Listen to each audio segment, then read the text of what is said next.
Mi nombre es Braulio Jiménez, y pasé 15 años en la cárcel por un crimen que no cometí. Tengo 65 años ahora, pero no son los años los que me pesan, sino la traición. Mientras yo me pudría entre rejas, mi supuesto hijo Ismael vivía como rey con mi dinero, con mi negocio, con todo lo que construí desde cero. Hoy, sentado en esta pequeña habitación que alquilo en las afueras de la ciudad, repaso los recortes de periódicos amarillentos que cuentan mi historia. Empresario local sentenciado por desviar fondos destinados a escuelas rurales. Mi cara más joven me devuelve la mirada desde el papel. Nunca imaginé que mi propia sangre me traicionaría así. Hasta descubrir que no era mi sangre, después de todo. Pero antes de continuar con la historia, por favor haz clic en el botón de me gusta, suscríbete al canal y comenta desde dónde estás viendo. Tu ayuda es muy importante. La mañana que cambió mi vida comenzó como cualquier otra. Me levanté temprano, como siempre. A las 5 de la madrugada ya estaba despierto, preparando café en la cocina de mi casa sencilla en las afueras de Oaxaca. Mi taller de muebles artesanales quedaba justo detrás, en el mismo terreno. Lo había construido con estas manos, tabla por tabla, después de dejar mi pueblo siendo apenas un muchacho. 30 años de trabajo duro que me permitieron pasar de ser un aprendiz sin nada a tener mi propio negocio, dar empleo a 15 personas y ganarme el respeto de la comunidad. «Papá, tienes una llamada», dijo Ismael, entrando a la cocina todavía en pijama a pesar de que ya pasaban de las 7. «¿Quién es a esta hora?», pregunté, secándome las manos en el delantal. Estaba terminando de revisar unos diseños para un pedido grande. «Es Pascual. Dice que es urgente. Algo sobre los contratos de las escuelas. El contrato con el gobierno para amueblar 25 escuelas rurales era el proyecto más importante que habíamos conseguido jamás. Podría garantizar trabajo por 2 años y abrirnos las puertas a más proyectos similares. Tomé el teléfono con cierta preocupación. «¿Qué pasa, Pascual?», pregunté, reconociendo la voz agitada de mi nuevo socio, un hombre que había conocido a través de Ismael. Nunca me cayó del todo bien, pero tenía contactos importantes. «Braulio, están auditando el proyecto. Vienen para acá ahora mismo. Necesito que destruyas las facturas originales de los materiales y uses las nuevas que te di ayer». «¿Qué? ¿De qué hablas?». «No voy a destruir nada. Todos nuestros papeles están en orden». «Escúchame bien, pendejo». Su voz cambió completamente. «Si no haces lo que te digo, estamos jodidos. Ya metí las manos en ese dinero y tu firma está por todas partes. ¿Me entiendes? No sé de qué diablos hablas, pero yo no he tocado ni un peso que no corresponda», respondí, sintiendo que algo muy malo estaba pasando. «Como quieras. Tú te lo buscaste», colgó. Me quedé mirando el teléfono unos segundos, confundido y alarmado. Cuando levanté la vista, Ismael me observaba desde la puerta de la cocina. Había algo extraño en su mirada. «¿Qué quería?», preguntó con una calma que ahora, recordándolo, me parece escalofriante. «No estoy seguro». «Algo no anda bien con Pascual. Dice que están auditando el proyecto y quiere que destruya facturas. ¿Tú sabes algo de esto?». Ismael se encogió de hombros y negó con la cabeza. «Sabes que yo solo me encargo de la parte de diseño, papá. Los números son cosa tuya y de Pascual». 2 horas después, mientras supervisaba el trabajo en el taller, 3 patrullas de la policía se detuvieron frente a mi casa. 6 oficiales entraron con una orden de cateo, seguidos por 2 hombres de traje que se identificaron como auditores gubernamentales. Mi esposa Carmela salió de la casa, asustada. Los trabajadores dejaron sus herramientas y observaron la escena en silencio. «Señor Braulio Jiménez, estamos investigando irregularidades en el contrato de mobiliario escolar», dijo uno de los auditores. «Tenemos evidencia de que se han falsificado documentos y desviado fondos». «Debe haber un error», respondí con la certeza de mi inocencia. «Todos nuestros papeles están en orden. Pueden revisar lo que quieran». Pasaron 3 horas registrando mi oficina, mi taller, incluso nuestra casa. Encontraron una caja fuerte que yo no sabía que existía, oculta detrás de un falso panel en mi oficina. Dentro había documentos falsificados y una libreta con anotaciones de pagos irregulares. Todo con mi firma perfectamente falsificada. También descubrieron una cuenta bancaria a mi nombre con depósitos por casi 2 millones de pesos. «Esto es un error. Yo no puse esa caja ahí», exclamé desesperado. «Nunca he visto esos documentos. Alguien me está tendiendo una trampa. Los policías me esposaron frente a mis empleados y mi familia. Mientras me llevaban, vi a Ismael abrazando a Carmela, consolándola. Nuestras miradas se cruzaron por un segundo. No vi preocupación ni confusión en sus ojos, solo determinación. En la comisaría, me interrogaron durante horas. Les conté todo sobre Pascual y la extraña llamada de esa mañana. Les rogué que lo investigaran, que revisaran las facturas originales guardadas en el archivador de mi oficina. Pero cuando fueron a buscarlas, habían desaparecido. Solo quedaban las facturas falsificadas que mostraban compras de materiales de primera calidad, cuando en realidad los muebles se habían fabricado con materiales mucho más baratos. Pasé 3 días detenido antes de que me permitieran ver a un abogado de oficio. Me informó que la situación era grave: falsificación de documentos, apropiación indebida de fondos públicos, fraude al gobierno. Podrían caerme hasta 30 años de prisión. Pero hay algo peor, me dijo el abogado con expresión sombría. Su hijo Ismael ha dado una declaración. Dice que usted le confesó todo el plan hace meses. ¿Qué? No podía creerlo. ¿Ismael dijo eso? Es una mentira. Es mi hijo. Lo siento, señor Jiménez. Su testimonio es devastador. Afirma que usted planeaba usar ese dinero para huir a Estados Unidos y que le pidió ayuda para falsificar los documentos. Mi mundo se derrumbó en ese instante. La traición era tan grande, tan incomprensible que no podía procesarla. Mi propio hijo, el muchacho que cargué en mis brazos cuando nació, a quien enseñé a trabajar la madera, por quien me había sacrificado toda la vida. El juicio fue rápido y despiadado. La evidencia parecía irrefutable. Los documentos falsificados, el dinero en una cuenta a mi nombre, y lo peor, el testimonio de Ismael. Se presentó en la corte vestido con un traje caro que yo nunca hubiera podido comprarle, y declaró mirándome a los ojos que yo era culpable. Dijo que había comenzado a sospechar cuando vio cambios en mi comportamiento, que me había escuchado hablar por teléfono sobre desviar fondos, y que finalmente le confesé todo el plan una noche después de beber demasiado. Mi padre me dijo que nadie se daría cuenta, declaró Ismael ante el juez, que esos niños indígenas no merecían muebles de calidad, que con lo más barato bastaba, que el gobierno era corrupto de todas formas. Me rompió el corazón escucharlo hablar así. Cada palabra era un puñal. Quise gritar, levantarme y sacudirlo hasta que dijera la verdad, pero los guardias me sujetaban. En la sala, Carmela lloraba en silencio. No me miraba. ¿También ella creía esas mentiras? Cuando me permitieron hablar, traté de defenderme lo mejor que pude. Hablé de mi vida, de mi trabajo honesto, de cómo había construido mi negocio sin trampas ni atajos. Mencioné a Pascual y sus extrañas peticiones. Supliqué que investigaran más a fondo, pero mi voz sonaba débil incluso a mis propios oídos. ¿Quién iba a creerme frente al testimonio de mi propio hijo? El veredicto llegó una semana después, culpable de todos los cargos.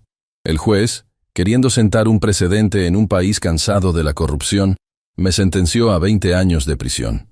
20 años por un crimen que no cometí. Este tribunal considera especialmente grave que los fondos desviados estuvieran destinados a mejorar las condiciones educativas de niños en comunidades marginadas, dijo el juez al dictar sentencia. Su delito no solo afecta al erario público, sino que daña directamente a los más vulnerables. Mientras los guardias me llevaban, vi a Ismael abrazar a Carmela en la primera fila. Por un instante, nuestras miradas se cruzaron. No había remordimiento en sus ojos, solo un brillo frío que no supe interpretar. Esa noche, en la celda fría y húmeda de la prisión estatal, lloré por primera vez desde que era niño. No entendía por qué mi propio hijo me había traicionado así. ¿Qué había hecho mal como padre? ¿En qué momento perdí a Ismael? Pasaría los siguientes 15 años haciéndome esas preguntas. La vida en prisión fue un infierno al principio. A mis 50 años, me encontré rodeado de hombres mucho más jóvenes y violentos. Me golpearon, me robaron lo poco que tenía, me humillaron. Sobreviví gracias a mi oficio. Pronto descubrieron que podía reparar muebles y fabricar pequeños objetos de madera que los guardias y otros presos apreciaban. Eso me dio cierto respeto y protección. Los primeros meses esperé noticias de mi familia. Una carta, una visita. Nada llegó. Carmela solicitó el divorcio 6 meses después de mi condena. No la culpo. Imagino que realmente creyó que yo era culpable. Lo que nunca pude entender fue el silencio de Ismael. Ni una palabra, ni una explicación. Aprendí a sobrevivir día a día. Me hice amigo de don Rosendo, un anciano que llevaba 30 años en prisión por un crimen que tampoco había cometido. Él me enseñó a mantener la cordura, a no dejar que el odio me consumiera. El rencor es una cárcel dentro de la cárcel, Braulio, me decía. Te consume por dentro mientras los que te dañaron viven sin pensar en ti. Intenté hacerle caso, pero era difícil. Cada noche, antes de dormir, veía el rostro de Ismael en el juzgado, testificando contra mí. Su mirada fría, calculadora, tan distinta al niño que yo había criado. A los 5 años de estar preso, recibí mi primera visita. No era Carmela ni Ismael. Era una jovencita de 18 años que dijo llamarse Marisol. «Soy tu nieta, abuelo», me dijo con una sonrisa tímida. La hija de Ismael. La miré asombrado. La última vez que la había visto era una niña de apenas 3 años. Ahora era casi una mujer. «¿Por qué has venido?», pregunté con recelo. «¿Tu padre sabe que estás aquí?». «No, y no debe saberlo», respondió con firmeza. «Vengo porque nunca creí que fueras culpable. Hay algo extraño en toda esta historia. Y quiero saber la verdad». Esas palabras fueron el primer rayo de esperanza en 5 años de oscuridad. Alguien creía en mí. Alguien dudaba de la versión oficial. Y lo más sorprendente, era mi propia nieta, la hija del hombre que me había traicionado. «¿Por qué dudas?», le pregunté. «Todo el mundo cree que soy culpable. Las pruebas pueden fabricarse», me interrumpió. «Y conozco a mi padre, abuelo. Lo he visto hablar con ese tal Pascual.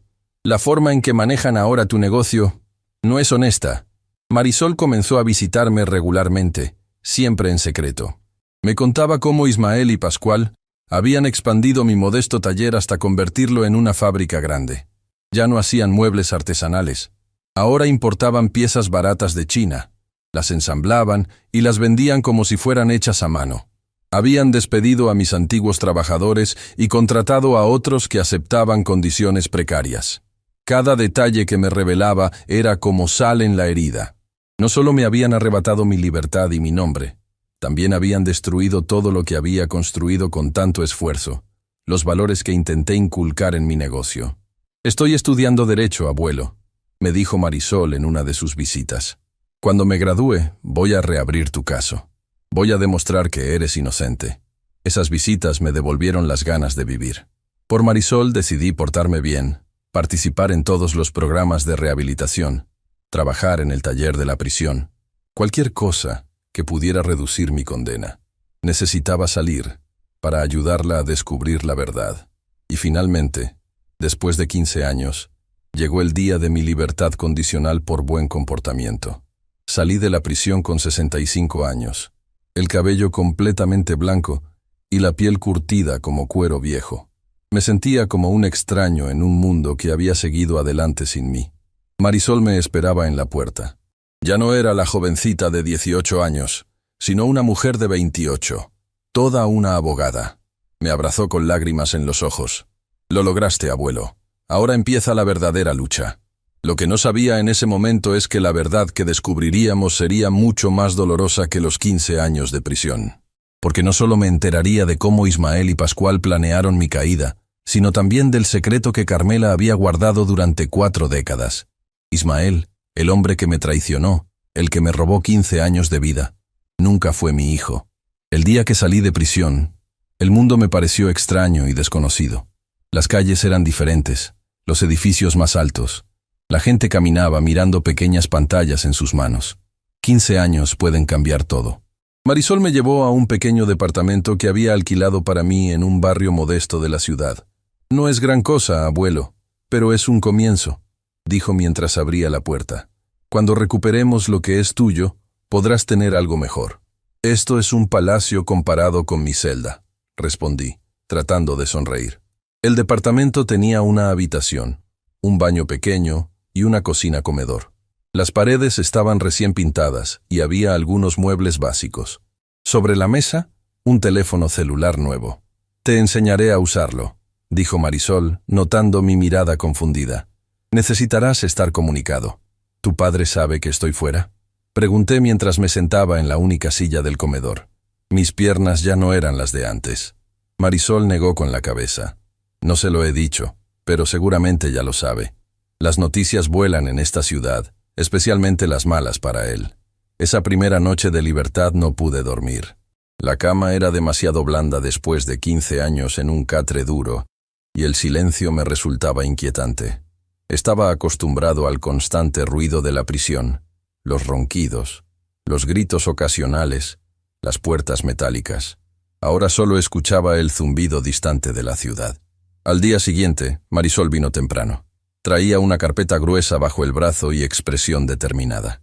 «Abuelo, quiero presentarte a alguien que nos va a ayudar», dijo mientras servía café en 2 tazas desiguales. «Mi profesor de la facultad, Tadeo Quiroz. Es un abogado experimentado y... bueno, dice que te conoce». «¿Tadeo?», el nombre resonó en mi memoria. «¿El hijo de don Anselmo, del taller de carpintería donde aprendí el oficio?» «Él mismo», respondió una voz desde la puerta. Allí estaba Tadeo, un hombre mayor que yo recordaba como un muchacho flaco que siempre andaba con libros mientras yo aprendía a tallar la madera con su padre. Ahora era un hombre de 67 años, con el pelo cano pero aún abundante, y ojos vivos detrás de unas gafas de montura fina. «Braulio», dijo acercándose para darme un abrazo. «Qué injusticia más grande. Siempre supe que eras inocente». Nos sentamos los 3 a la mesa.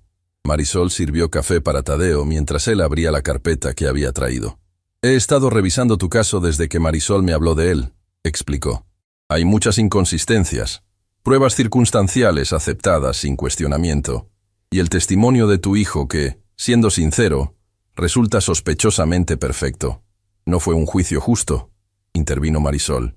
«El ambiente estaba muy caldeado. Había protestas por la corrupción. El gobierno quería hacer un ejemplo.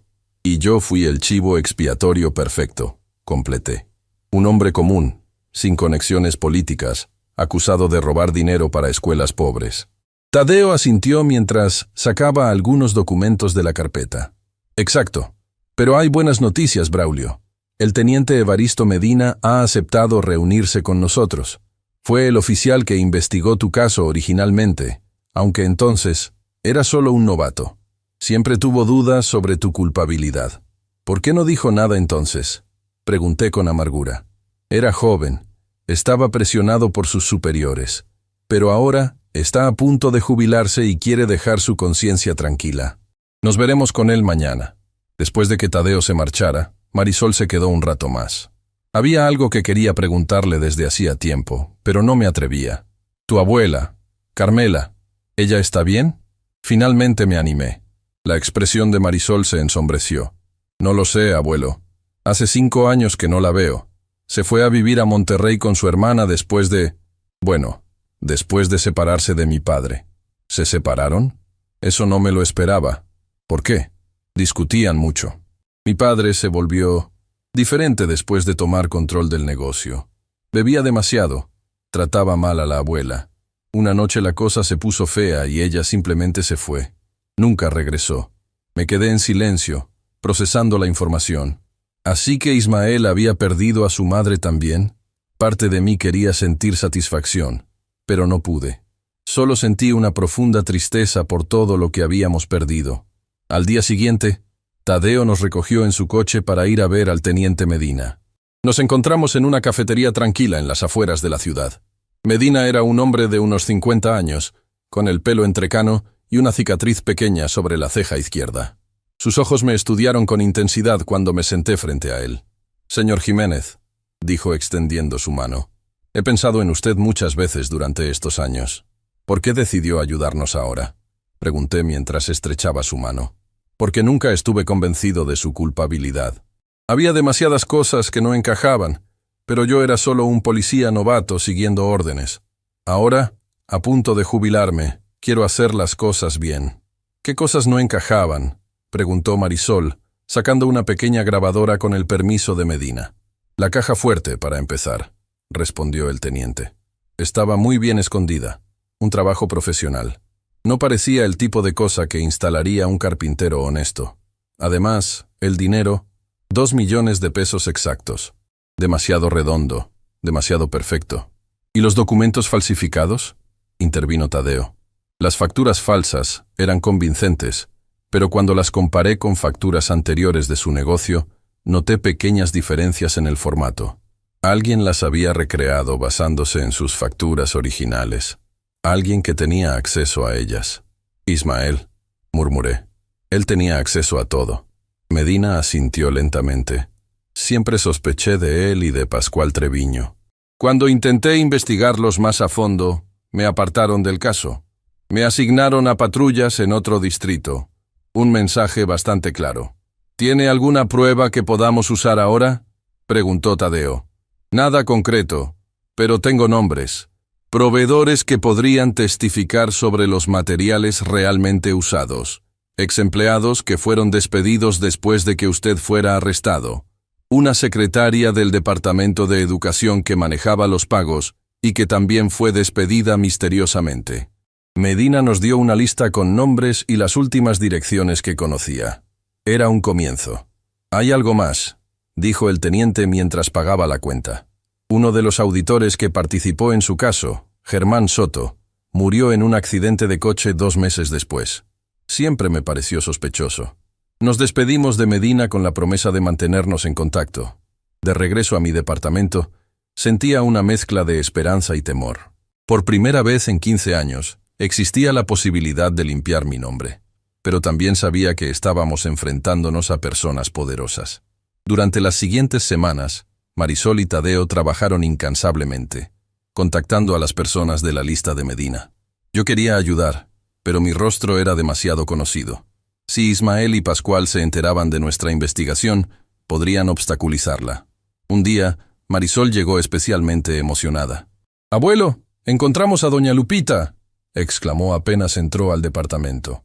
«¿Lupita? ¿Mi secretaria?» «Sí, ahora vive en Puebla. Dice que tiene documentos, copias de las facturas originales que guardó antes de que desaparecieran. Siempre sospechó que algo extraño estaba pasando y quiso protegerse».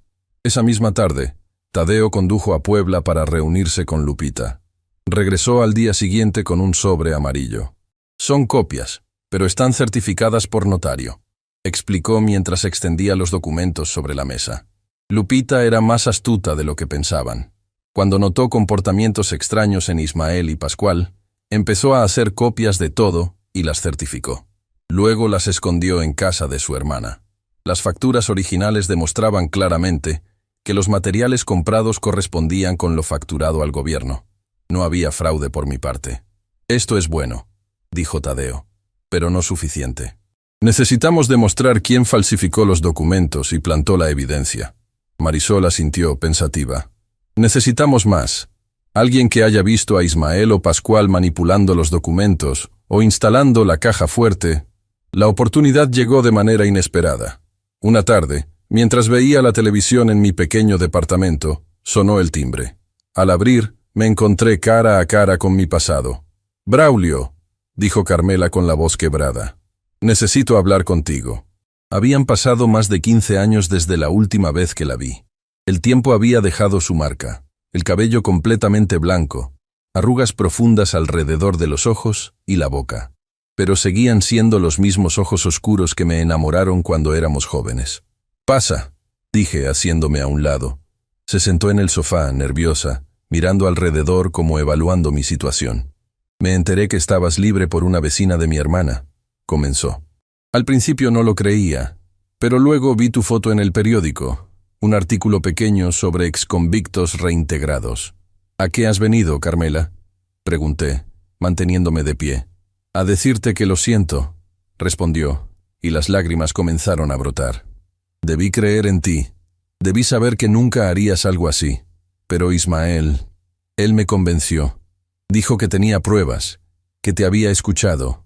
Y le creíste a él en lugar de a tu esposo de 30 años», asintió avergonzada.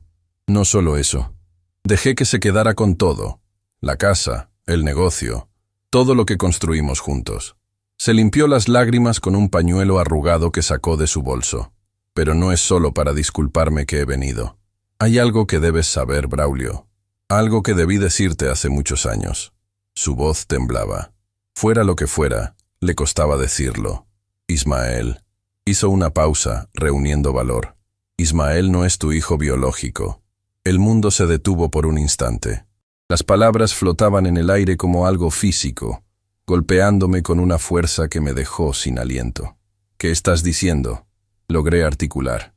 Antes de casarnos, cuando rompimos temporalmente, estuve con otro hombre. Cuando descubrí que estaba embarazada, volví contigo.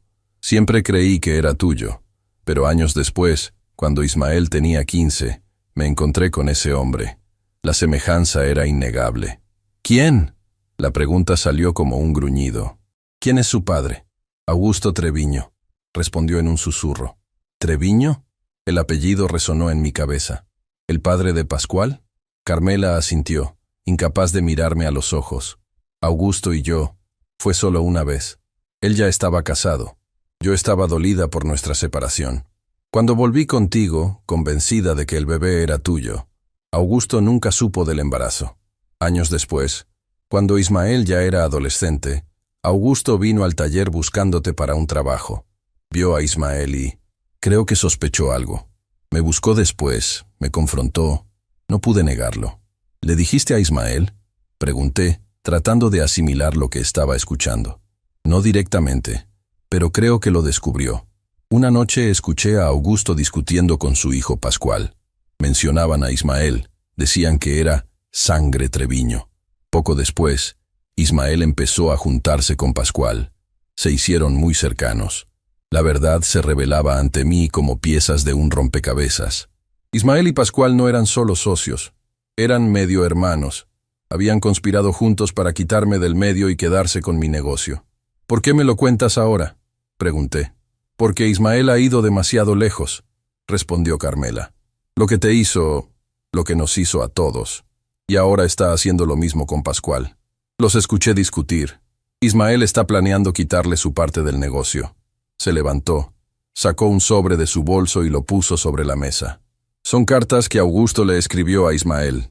Las encontré escondidas en su habitación después de que me fui de la casa. Hablan de ti, de cómo planearon todo. Creo que pueden ayudarte a limpiar tu nombre. Tomé el sobre con manos temblorosas. Dentro había media docena de cartas, fechadas entre 1 y 2 años antes de mi arresto. ¿Por qué no las usaste antes? ¿Por qué dejar que pasara 15 años en prisión? Porque tenía miedo, confesó. Miedo de Ismael, de lo que podría hacerme. Se había vuelto diferente, violento. Y luego, cuando finalmente me armé de valor y me fui, me amenazó. Dijo que si alguna vez hablaba, me haría lo mismo que a ti. Se levantó para irse, pero antes de llegar a la puerta se volvió una última vez. No espero tu perdón, Braulio. Solo quería que supieras la verdad, y ayudarte si puedo. Me equivoqué terriblemente contigo, y he pagado por ello cada día. Después de que Carmela se marchara, me quedé sentado en silencio durante horas, las cartas extendidas frente a mí. En ellas, Augusto Treviño hablaba abiertamente de Ismael como su hijo. Mencionaba el plan para quitarme del medio y discutía cómo transformarían mi modesto taller en un negocio mucho más lucrativo una vez que yo desapareciera. La última carta, fechada apenas un mes antes de mi arresto, decía: «Está todo listo. La caja fuerte ya está instalada. Los documentos falsificados son perfectos. Nadie sospechará. Pronto tendrás lo que te corresponde por derecho, hijo mío». Cuando Marisol llegó más tarde esa noche, le mostré las cartas. Las leyó con expresión de horror creciente. «Abuelo, esto es...» No encontraba las palabras. «Esto prueba la conspiración. Y si Ismael no es tu hijo biológico, significa que he pasado 15 años en prisión por proteger a un extraño», completé.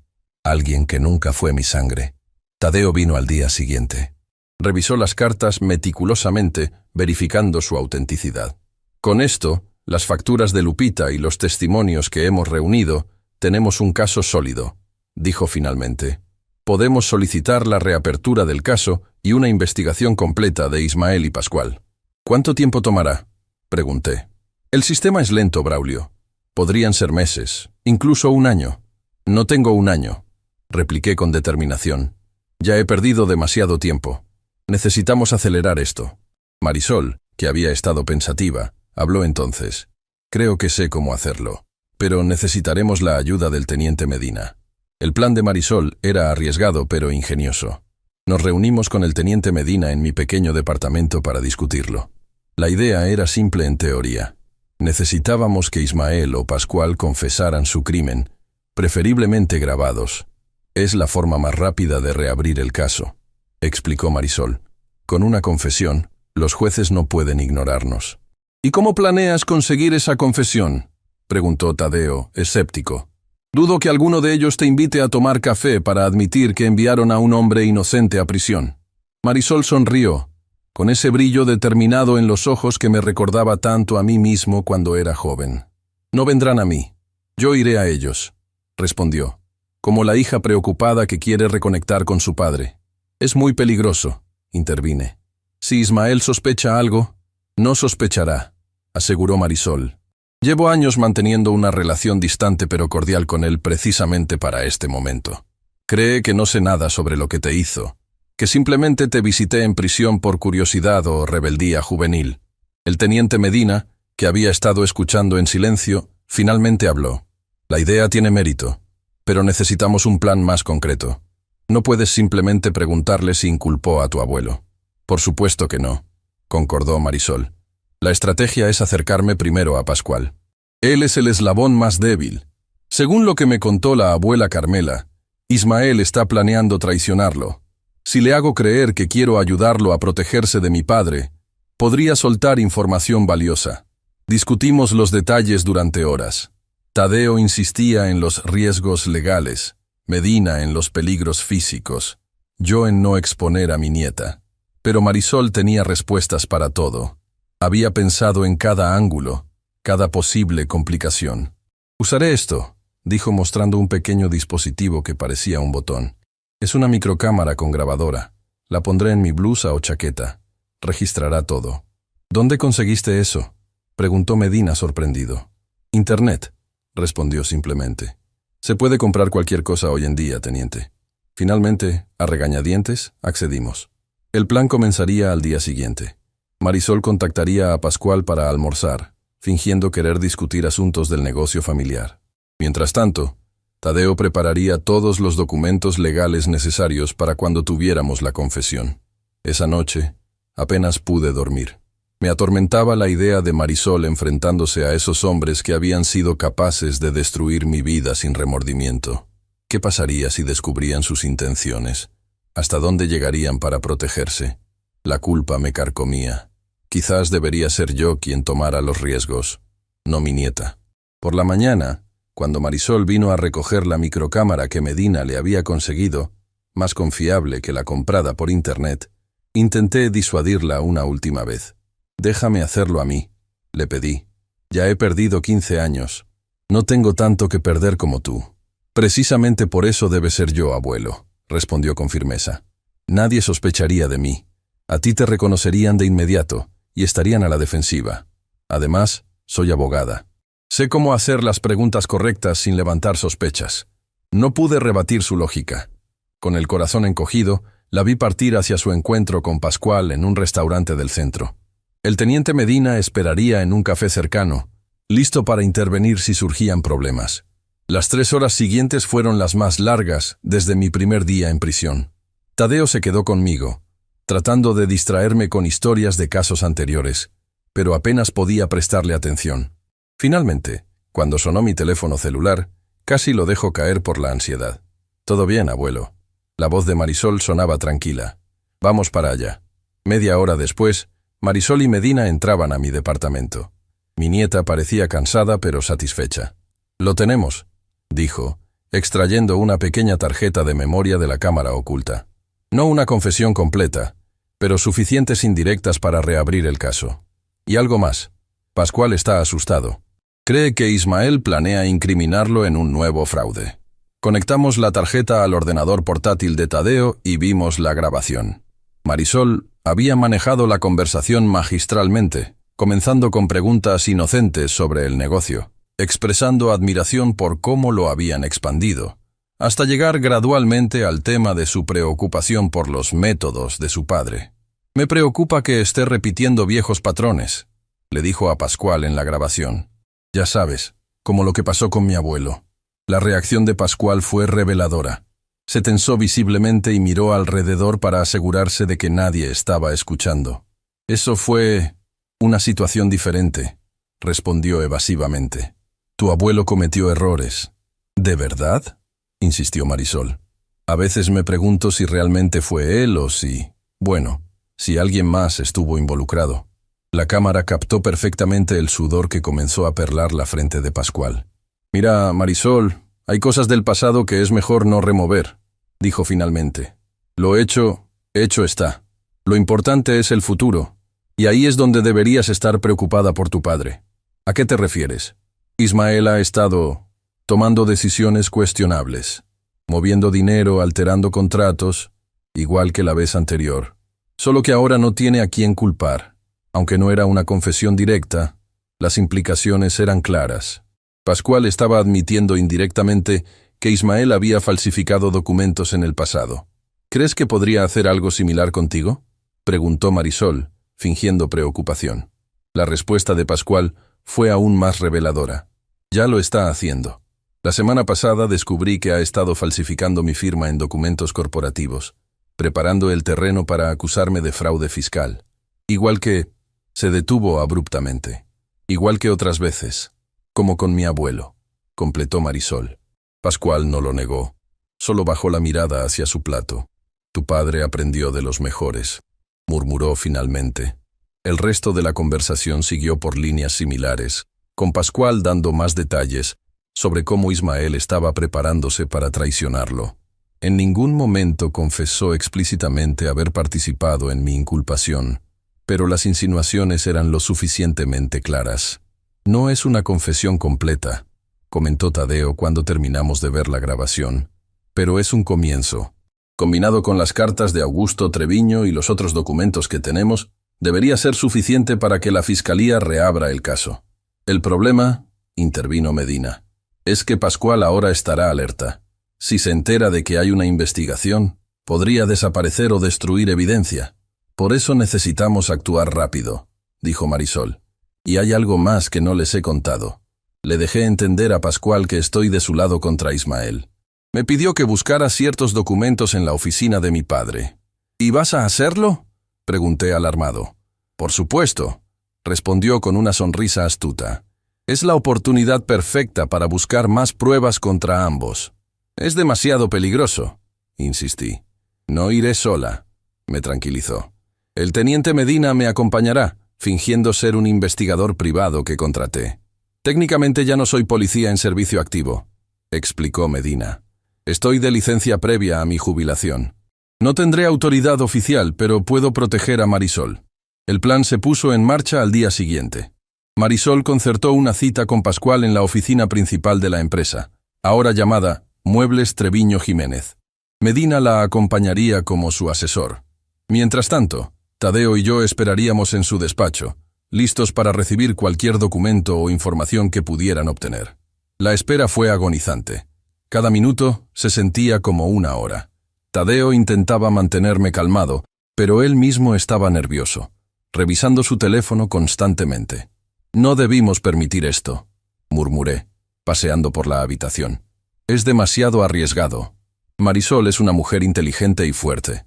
Braulio, respondió Tadeo. Y Medina sabe lo que hace. Confía en ellos. Finalmente, después de 3 horas interminables, recibimos un mensaje de Marisol. Todo bien. Vamos para allá. Tenemos lo que necesitábamos. Cuando llegaron, Marisol traía una expresión de triunfo que no le había visto antes. Medina parecía más serio, pero satisfecho. Lo conseguimos, anunció mi nieta, colocando un pendrive sobre el escritorio. Registros contables, correos electrónicos entre Ismael y Pascual, todo lo que necesitábamos. Y algo más. Sacó de su bolso un pequeño cuaderno de cuero desgastado. El diario personal de mi padre. Lo tenía escondido en una caja de seguridad en su oficina. Pascual me dio la combinación, creyendo que solo buscaría los documentos que lo incriminaban a él. ¿Cómo sabías que estaría allí?, pregunté. No lo sabía, admitió. Pero siempre recuerdo que papá escribía en un cuaderno como este cuando yo era niña. Decía que era su seguro de vida. Tadeo tomó el cuaderno y comenzó a hojearlo. Su expresión se tornó cada vez más sombría conforme avanzaba. «Esto es», murmuró, «esto es mucho más grave de lo que pensábamos». El diario contenía anotaciones detalladas que se remontaban a 15 años atrás. Ismael había documentado meticulosamente cada paso del plan para incriminarme. La instalación de la caja fuerte, la falsificación de documentos, el soborno a testigos clave. Incluso había anotado su reacción cuando Augusto Treviño le reveló que era su padre biológico. «Hoy mi vida cambió para siempre», decía una entrada fechada 2 años antes de mi arresto. «Augusto me ha revelado la verdad. El hombre que creí mi padre no es nada mío. Mi verdadera sangre es Treviño. Tengo derecho a más de lo que ese carpintero ignorante puede darme. Con la ayuda de Augusto y Pascual, pronto tendré lo que me corresponde». Otra entrada, semanas antes de mi arresto, era aún más explícita. «Todo está listo. La caja fuerte ya está instalada detrás del panel de la oficina. Las facturas falsas son perfectas. Incluso conseguimos una cuenta bancaria a su nombre, donde hemos depositado el dinero robado. Mi querido padre no sabrá que lo golpeó. Su testimonio será la cereza del pastel. El hijo acusando al padre, un giro dramático que ningún juez podrá ignorar. Carmela sospecha algo, pero está demasiado asustada para intervenir». Las anotaciones continuaban durante los años de mi encarcelamiento, documentando cómo Ismael y Pascual habían expandido el negocio, abandonando la producción artesanal por importaciones baratas, despidiendo a los antiguos trabajadores, cambiando incluso el nombre de la empresa para reflejar la verdadera herencia de Ismael.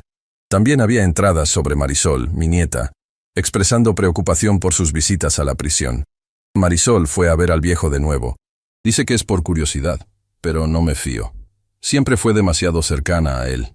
Tendré que vigilarla más de cerca. Tadeo cerró el diario con expresión solemne. Con esto, las cartas de Augusto y los documentos financieros, tenemos más que suficiente. Podemos ir directamente a la fiscalía. No, intervine. Quiero confrontarlo primero. Quiero verle la cara cuando sepa que lo descubrimos. Es demasiado peligroso, objetó Tadeo.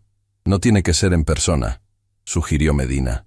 Podríamos organizarlo de otra forma. Discutimos varias posibilidades hasta llegar a un plan. Marisol contactaría a Ismael, pidiéndole reunirse urgentemente en la vieja casa familiar, ahora propiedad de él.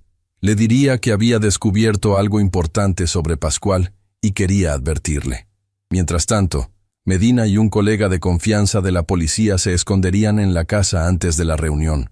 Yo estaría en una habitación contigua, escuchando todo. Tadeo esperaría fuera con los documentos listos para presentarlos a la fiscalía tan pronto tuviéramos la confrontación grabada. El día señalado llegó rápidamente. Marisol había convencido a Ismael de reunirse en la casa a las 7 de la tarde. Medina y su colega, el oficial Ramírez, entraron 2 horas antes y se escondieron en el estudio. Yo me oculté en el pequeño cuarto de servicio junto a la sala, desde donde podría escuchar toda la conversación sin ser visto. Ver mi antigua casa después de 15 años fue un golpe emocional que no esperaba. Todo había cambiado. Los muebles sencillos pero bien hechos que yo mismo había fabricado habían sido reemplazados por piezas ostentosas y sin carácter. Las fotos familiares habían desaparecido, sustituidas por cuadros abstractos que parecían comprados solo para combinar con la decoración. Nada quedaba del hogar cálido que Carmela y yo habíamos construido. A las 7 en punto, escuché la puerta principal abrirse. La voz de Ismael, más grave y dura de lo que recordaba, llamó. «¿Marisol? ¿Dónde estás?» «En la sala, papá», respondió mi nieta con una calma admirable. Desde mi escondite, a través de una pequeña rendija en la puerta, pude ver a Ismael entrar. A sus 42 años, seguía siendo un hombre apuesto, con el cabello negro apenas veteado de gris en las sienes. Vestía un traje caro, y su porte era el de alguien acostumbrado a dar órdenes. Si no supiera la verdad, me habría enorgullecido de verlo tan exitoso. Pero ahora solo sentía una mezcla de dolor y rabia. «¿Qué es tan urgente?», preguntó sentándose frente a Marisol. «Tengo una cena importante en 1 hora. Se trata de Pascual», comenzó Marisol. «Y de mi abuelo». La expresión de Ismael cambió sutilmente. Una tensión apenas perceptible en la mandíbula. «¿Qué pasa con ellos? Tu abuelo está donde merece estar. Y Pascual, Mi abuelo está libre, lo interrumpió Marisol. Salió hace semanas por buena conducta. Ismael se quedó inmóvil por un instante, procesando la información. No lo sabía, dijo finalmente. Aunque no cambia nada. Cometió un delito y pagó por ello, aunque no completamente. No cometió ningún delito, respondió Marisol con voz firme. Y tú lo sabes perfectamente. La risa de Ismael sonó forzada. ¿De qué hablas? Hubo un juicio, pruebas, testigos. Yo mismo lo vi. Falsificando documentos, instalando una caja fuerte secreta, creando una cuenta bancaria fraudulenta a su nombre, completó Marisol. Lo sé todo, papá. Lo hemos descubierto todo. El rostro de Ismael palideció ligeramente, pero mantuvo la compostura. Estás delirando. Si has estado visitando a ese viejo en prisión, te ha llenado la cabeza de mentiras. ¿Mentiras? Marisol abrió su bolso y sacó el diario. ¿Como las que escribiste aquí? ¿O como cuando le hiciste creer durante 40 años que eras su hijo? Esta vez Ismael no pudo ocultar su sorpresa. Se levantó de un salto y trató de arrebatarle el cuaderno. ¿De dónde sacaste eso? Dámelo. Ahora entiendo por qué lo llamas tu seguro de vida, continuó Marisol, alejándose de su alcance. Documentaste cada detalle del fraude, cada paso para inculpar a mi abuelo. Supongo que querías protegerte en caso de que Pascual intentara traicionarte algún día. No sabes lo que estás diciendo. La voz de Ismael temblaba entre la rabia y el miedo. Ese viejo era un ladrón, un fraude. Se lo merecía. ¿Se merecía perder 15 años de su vida por un crimen que no cometió? La voz de Marisol se quebró por primera vez. ¿Se merecía que su propio hijo lo traicionara? «Él no era mi padre», gritó Ismael, perdiendo finalmente el control. «Mi verdadero padre era Augusto Treviño, un hombre de negocios exitoso, no un miserable carpintero que se conformaba con las obras. Así que lo admites», dijo Marisol. «Admites que lo inculpaste sabiendo que era inocente». Ismael pareció darse cuenta de su error. Intentó recomponerse, pero era demasiado tarde. «No admito nada», dijo, tratando de recuperar el aplomo. «Y si crees que puedes probar algo con ese diario, te equivocas. Negaré que sea mío. Diré que es una falsificación». «No necesitamos solo el diario», respondió Marisol. «Tenemos las cartas de Augusto Treviño. Tenemos los correos electrónicos entre tú y Pascual. Tenemos los testimonios de ex empleados que vieron instalar la caja fuerte. Y ahora», hizo una señal, y las puertas del estudio se abrieron. El teniente Medina y el oficial Ramírez entraron. «Ahora tenemos tu confesión grabada», completó. Ismael miró a los policías, luego a Marisol, y finalmente hacia la puerta donde yo estaba oculto. Como si sintiera mi presencia, sus ojos se fijaron exactamente en la rendija por donde yo observaba. «Es hora de que enfrentes la verdad», dijo Marisol. «Y hay alguien más que quiere escuchar tu explicación». Era mi señal para salir. Con el corazón martilleando en mi pecho, abrí la puerta y me presenté ante el hombre que había destruido mi vida. El hombre que durante 40 años creí que era mi hijo. El tiempo pareció detenerse cuando salí de mi escondite. Los ojos de Ismael se abrieron de par en par, como si estuviera viendo un fantasma. En cierto modo, eso era yo para él. El fantasma de su pasado, la encarnación viviente de su traición. «Braulio», murmuró retrocediendo instintivamente. «Hola, Ismael», respondí avanzando hacia él con pasos lentos pero firmes. «Ha pasado mucho tiempo». Mi voz sonaba extrañamente calmada, incluso para mí mismo. Durante 15 años había imaginado este momento, soñado con gritar, con exigir respuestas, quizás incluso con algún tipo de venganza física. Pero ahora, frente a él, solo sentía una inmensa tristeza y un extraño desapego, como si estuviera observando una escena protagonizada por extraños. «No deberías estar aquí», dijo Ismael, recuperando parte de su compostura. «Esta es mi casa». «Esta era mi casa», corregí. «La construí con mis manos, igual que el negocio que me robaste. Todo lo que tienes, todo lo que eres, fue construido sobre mi sacrificio y mi trabajo». «¿Tu sacrificio?». La voz de Ismael adquirió un tono burlón. «Tu miserable taller de carpintería. Yo convertí ese negocio insignificante en una empresa real. Tú nunca tuviste visión, nunca quisiste crecer, siempre conformándote con poco». «Me conformaba con lo honesto», respondí, «con lo que podía construir sin pisar a nadie, sin engañar a nadie, y sobre todo, sin traicionar a mi familia. Ismael soltó una risa amarga. ¿Familia? ¿Qué familia? Yo nunca fui tu hijo. Tú nunca fuiste mi padre. Todo fue una mentira. Sus palabras deberían haberme dolido, pero extrañamente me liberaron. La verdad, por dolorosa que fuera, era mejor que la mentira que había vivido. Tienes razón. No eres mi hijo, concedí. Mi hijo nunca habría hecho lo que tú hiciste. Mi hijo habría tenido honor, dignidad, compasión, todas las cosas que intenté enseñarte y que claramente nunca aprendiste. Vi un destello de algo en sus ojos. Dolor, vergüenza. Desapareció tan rápido que no pude estar seguro. No necesito lecciones de moral de un viejo que acaba de salir de prisión, espetó. Una prisión donde me enviaste tú, le recordé. Donde pasé 15 años por un crimen que no cometí, mientras tú vivías en mi casa, gastabas mi dinero y destruías todo lo que construí. Ismael miró a su alrededor, buscando una salida. Sus ojos se posaron en el teniente Medina y el oficial Ramírez, que permanecían impasibles junto a la puerta del estudio. Luego miró a Marisol, que sostenía firmemente el diario incriminatorio. ¿Qué quieren de mí?, preguntó finalmente. ¿Dinero? ¿Venganza? ¿Qué? Queremos justicia, respondió Marisol antes de que yo pudiera hablar. Queremos que admitas lo que hiciste, que te entregues a las autoridades y que ayudes a limpiar el nombre de mi abuelo. Ismael soltó una carcajada. ¿Estás loca si crees que voy a hacer eso? Sí, bien, lo admito aquí entre nosotros. Yo organicé todo. Falsifiqué documentos, instalé la caja fuerte, abrí la cuenta bancaria a su nombre. Incluso convencí a Pascual de que desviara fondos del proyecto y los depositara allí. Pero nadie podrá probarlo en un tribunal. Ya lo estamos probando, dijo Medina, mostrando discretamente el pequeño dispositivo de grabación en su bolsillo. Todo lo que acaba de decir, sumado a las pruebas documentales que tenemos, será más que suficiente. El color abandonó el rostro de Ismael. Dio un paso hacia la puerta, pero Ramírez se movió para bloquearle el paso. No hay salida, Ismael, dije. Es hora de afrontar las consecuencias. Hubo un momento de tensión en que pensé que intentaría escapar por la fuerza.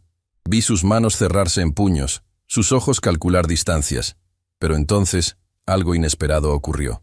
Sus hombros se hundieron ligeramente y una expresión de derrota cruzó su rostro. Fue idea de Augusto, dijo en voz baja. Él me buscó cuando yo tenía 20 años. Me dijo que era mi verdadero padre, me mostró pruebas, me habló de su plan para darme lo que me correspondía por derecho. Yo estaba confundido, enojado, me sentía traicionado por Carmela, por ti. Augusto me convenció de que merecía más, de que tú me habías robado mi verdadera herencia. ¿Y por eso arruinaste mi vida?, pregunté. ¿Por dinero? No era solo dinero, respondió, y por primera vez percibí algo genuino en su voz. Era pertenencia. Augusto me ofreció ser parte de algo más grande, ser un Treviño de verdad. Tú nunca entendiste mis ambiciones. Siempre quisiste que fuera como tú, un simple carpintero. Quería que fueras un hombre honesto, corregí, que construyeras algo con tus propias manos, que sintieras el orgullo de crear, no de destruir. Como sea, dijo encogiéndose de hombros. Ya no importa. Hagan lo que tengan que hacer. El teniente Medina se acercó y con sorprendente gentileza colocó las esposas en las muñecas de Ismael. Ismael Jiménez queda detenido por los delitos de falsificación de documentos, fraude, perjurio y conspiración para inculpar a un inocente. Tiene derecho a guardar silencio. Mientras Medina continuaba con la formalidad del arresto, observé el rostro del hombre que había creído mi hijo durante 40 años. No había arrepentimiento real en sus ojos, solo una resignación pragmática. Se había quedado sin opciones y lo aceptaba. Nada más. Cuando se lo llevaban, se detuvo frente a mí. Una cosa más, dijo. Carmela no sabía nada del plan. Ella realmente creyó que eras culpable cuando testifiqué. No la culpes por eso. No respondí. Simplemente lo miré alejarse, escoltado por los 2 policías. La puerta se cerró tras ellos, y me quedé allí, en mi antigua sala, con Marisol a mi lado. ¿Estás bien, abuelo?, preguntó tomando mi mano. No lo sé, respondí honestamente. He esperado tanto este momento que ahora no sé qué sentir. Es normal, dijo Tadeo, que acababa de entrar tras ver partir el coche patrulla. La justicia no siempre trae la paz que esperamos. Los días siguientes fueron un torbellino de declaraciones, documentos y reuniones con fiscales. El caso generó gran interés mediático. Empresario inocente pasó 15 años en prisión, inculpado por su propio hijo. Ismael y Pascual fueron formalmente acusados. Augusto Treviño habría sido incluido en la acusación, pero había fallecido 3 años antes. Una semana después del arresto, recibí una visita inesperada en mi pequeño departamento. Era Carmela, con aspecto nervioso y un sobre grande en las manos. ¿Puedo pasar?, preguntó tímidamente. La invité a entrar. Se sentó en el borde del sofá, como si temiera acomodarse demasiado. «He venido a entregarte esto», dijo, ofreciéndome el sobre. «Son los títulos de propiedad de la casa y los documentos de la empresa. Los recuperé de la caja fuerte de Ismael antes de que los policías la sellaran. Legalmente siguen siendo tuyos. Ismael nunca cambió los registros oficiales, solo falsificó un poder que ahora es inválido». Tomé el sobre con manos temblorosas. «¿Por qué haces esto?», pregunté. «Porque es lo correcto», respondió simplemente. «Y porque necesito hacer algo, cualquier cosa, para compensar el daño que te causamos. Tú no sabías». «Debería haberlo sabido», me interrumpió. «Debería haber confiado en ti, no en él. Llevábamos 30 años juntos, Braulio. Te conocía. En el fondo, creo que siempre supe que eras incapaz de hacer lo que te acusaron». Sus ojos se llenaron de lágrimas. «Lo peor es que ni siquiera fue la primera vez que te traicioné», continuó. «Te traicioné cuando me acosté con Augusto, cuando te oculté la verdad sobre Ismael.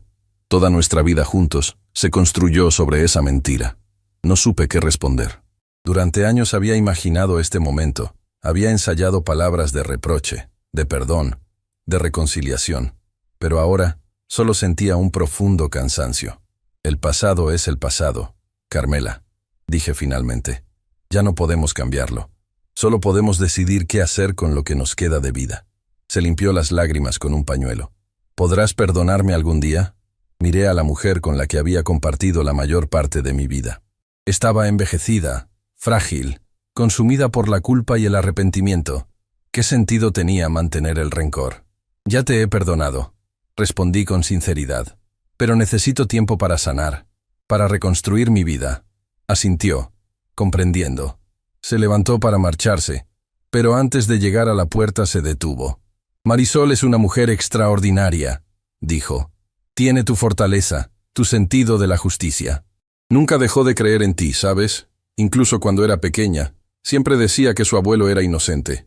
Es lo único bueno que salió de toda esta tragedia». Después de que Carmela se marchara, me quedé contemplando los documentos que me había entregado. Eran mi pasado, mi patrimonio, la vida que me habían arrebatado. Pero extrañamente, no sentía urgencia por reclamarlos. 15 años en prisión te enseñan a valorar cosas diferentes. Al día siguiente, hablé con Tadeo sobre mis planes. «Quiero recuperar la empresa, pero no para mí», le expliqué. «Quiero devolverle su esencia original, volver a la fabricación artesanal, contratar a los antiguos empleados que Ismael despidió. Después, quiero donarla a una cooperativa de artesanos. Que sean ellos quienes la dirijan, quienes se beneficien de ella». «¿Estás seguro?», preguntó Tadeo. «Es un patrimonio considerable. Podrías vivir cómodamente el resto de tu vida». «He vivido 15 años con casi nada», respondí. «No necesito mucho para ser feliz. Además, hay algo más importante que quiero hacer».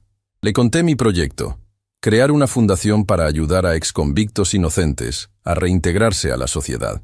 Quería usar mi experiencia, mi historia, para marcar una diferencia en la vida de personas que, como yo, habían perdido años por errores judiciales o falsas acusaciones.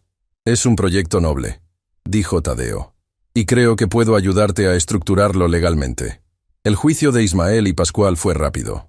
La evidencia era abrumadora, y ambos terminaron aceptando un acuerdo con la fiscalía. Ismael fue sentenciado a 12 años de prisión por fraude, perjurio y conspiración. Pascual, que cooperó más extensamente, recibió 8 años. También se ordenó una compensación económica por los años que pasé encarcelado injustamente, aunque ninguna cantidad podría devolverme el tiempo perdido. Mi nombre fue oficialmente limpiado. El juez que presidió la revisión de mi caso ofreció una disculpa pública en nombre del sistema judicial, reconociendo los fallos que permitieron mi condena injusta. Los medios cubrieron ampliamente la historia, presentándome como un símbolo de resistencia y dignidad frente a la adversidad. Pero la verdadera sanación llegó de formas más pequeñas y personales. Una tarde, mientras trabajaba en el patio trasero de la casa que había recuperado, reparando viejos muebles, escuché la puerta abrirse. ¿Puedo ayudarte, abuelo?, preguntó Marisol. Le sonreí y le entregué un formón y un trozo de madera. Claro, es hora de que aprendas el negocio familiar. Pasamos la tarde trabajando juntos. Le enseñé a sentir la madera, a respetar su grano, a trabajarla sin forzarla. Le conté historias de mi juventud, de cómo aprendí el oficio, de los primeros muebles que fabriqué. No hablamos de Ismael, ni de la prisión, ni del juicio. Solo éramos un abuelo y su nieta, compartiendo un momento de paz. Cuando el sol comenzaba a ponerse, Marisol me preguntó algo que me tomó por sorpresa. Abuelo, ¿qué sentiste cuando supiste que mi padre no era realmente tu hijo? Dejé las herramientas y me senté en un viejo banco de trabajo, pensativo. Al principio sentí rabia, traición, respondí honestamente. Pensé en los 40 años que dediqué a criar a alguien que no era mi sangre, que terminó traicionándome de la peor manera. Me sentí utilizado, estafado.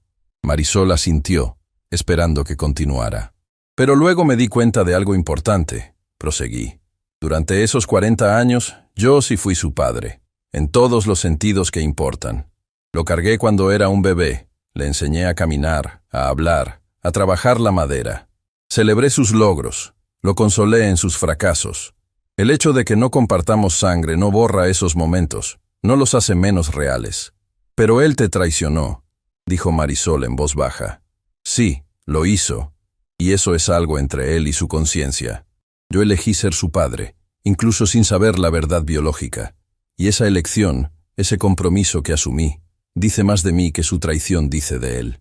Eres un hombre extraordinario, abuelo, dijo Marisol, con lágrimas en los ojos. No sé si yo podría perdonar como tú lo has hecho. No se trata solo de perdonar, expliqué. Se trata de entender que el odio y el resentimiento son cargas demasiado pesadas para llevarlas con nosotros. La prisión me enseñó eso. Veo a muchos hombres consumidos por el rencor, convertidos en cáscaras vacías. Prometí no convertirme en uno de ellos. En los meses siguientes, mi vida tomó un nuevo rumbo. La fundación que creé, Libertad y Justicia, comenzó a operar con la ayuda de Tadeo y otros abogados comprometidos. Marisol se unió al proyecto, aportando su experiencia legal y su pasión por la justicia. La antigua fábrica de muebles volvió a sus raíces artesanales, ahora como cooperativa, dando empleo a 15 familias, incluyendo a algunos de mis antiguos trabajadores. No volví a ver a Ismael. Supe por Marisol, que ocasionalmente lo visitaba en prisión, que había rechazado mis intentos de contacto. Según ella, estaba consumido por una mezcla de vergüenza y resentimiento, incapaz de enfrentar lo que había hecho. Quizás algún día encontraría la paz, pero ese era su camino, no el mío. Carmela y yo nos reuníamos de vez en cuando, generalmente en presencia de Marisol.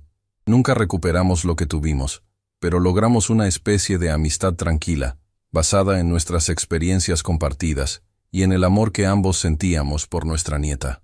Un domingo, casi 2 años después de mi liberación, estaba sentado en el porche de mi casa, disfrutando de la tarde.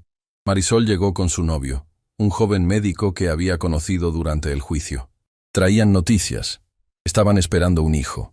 «Vas a ser bisabuelo», me anunció Marisol, radiante de felicidad. La abracé, sintiendo una emoción que no había experimentado en muchos años. Una nueva vida, una nueva oportunidad, un nuevo comienzo. Esa noche, mientras contemplaba las estrellas desde mi porche, pensé en el extraño camino que había recorrido. 15 años en prisión por un crimen que no cometí, traicionado por alguien que creí mi hijo, despojado de todo lo que había construido. Y sin embargo, ahí estaba, libre, en paz, con un propósito y rodeado de amor. La vida a veces nos lleva por senderos oscuros y dolorosos, pero si mantenemos la integridad, si no permitimos que la amargura nos consuma, eventualmente encontramos la luz. No es el destino lo que define nuestra vida, sino cómo respondemos a él, las elecciones que hacemos frente a la adversidad. Pasé 15 años en prisión por culpa de quien creí mi hijo, hasta descubrir que nunca fue mi sangre. Pero al final, comprendí que la verdadera familia no se define por la sangre, sino por el amor, la lealtad y los valores compartidos. Y en ese sentido, tengo la familia más rica que un hombre puede desear. Mientras las estrellas brillaban en el cielo nocturno, sentí una profunda gratitud, no por lo que había perdido, sino por lo que había encontrado en el proceso, mi verdadero yo, mi propósito, mi paz interior. Y eso, después de todo, era la verdadera libertad que ninguna prisión podría arrebatarme jamás. Si mi historia te conmovió, suscríbete a este canal para más testimonios reales como el mío. No olvides activar la campanita para que no te pierdas ningún video de historias que te harán valorar lo que realmente importa en la vida.